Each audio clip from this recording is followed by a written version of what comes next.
Thursday, March 23rd. I'm Jessica Coombs with your KENS 5 News Now. In a developing situation, a man found dead at an apartment complex this morning on the north side.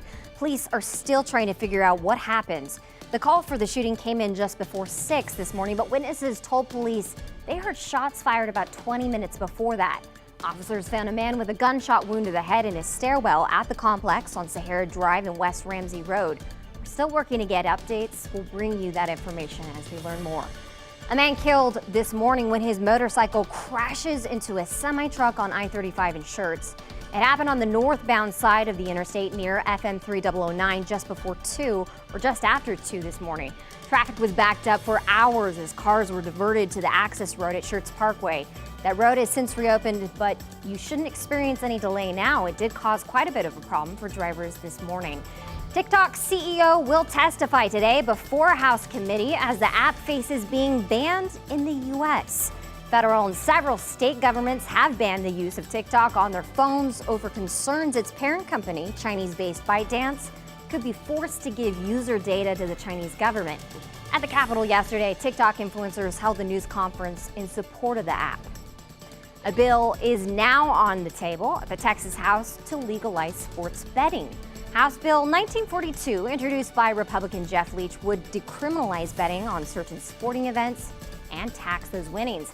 While those against the bill believe it could lead to an increase in gambling addictions, those in favor say the move would be positive for the state economy and protections will be made to fight addiction. Betting on high school and youth sports would continue to be illegal, and there would still be no physical sportsbook locations. March Madness is back right here on KENS 5 as the Sweet 16 gets underway. We'll see who will advance to the Elite 8 in the East and West regions. Starting in the East at Madison Square Garden, the Michigan State Spartans will play the region's top remaining seed number 3, Kansas State. That's at 5:30. Then at 8, underdogs Florida Atlantic will look to pull off another upset, this time against Tennessee. Out west in Las Vegas, starting at 6:15, 8-seed Arkansas takes on a strong UConn Husky squad that has now become more of a popular pick to maybe win it all. In the nightcap at 8:45, a big-time game between two top West Coast programs. Second-seeded UCLA will play the Gonzaga Bulldogs. Both of those games will be right here on KENS 5. Well, that's a big thing you want to stay tuned for right here on KENS 5. And trending online, it's the end of the road for the Chevy Camaro, at least for now. General Motors announced it plans to stop production early next year on the current 6th generation of the iconic Chevrolet Camaro. To mark the end, GM says it'll release a collector's edition package that will pay tribute to the first generation, introduced back in the 60s. Chevrolet's VP says, quote, "Rest assured, this is not the end of the Camaro's story," end quote.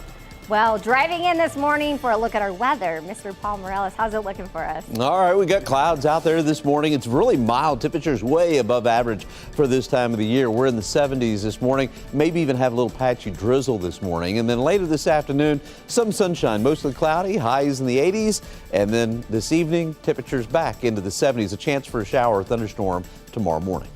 Hey, thanks, Paul. Well, thanks for joining us right here on KENS 5 News Now. And if you're in front of the TV, be sure to join in KENS 5 Monday through Friday, 4:30 to 7 a.m. Thanks for following us online. I'm Jessica Coombs. I'll see you tomorrow.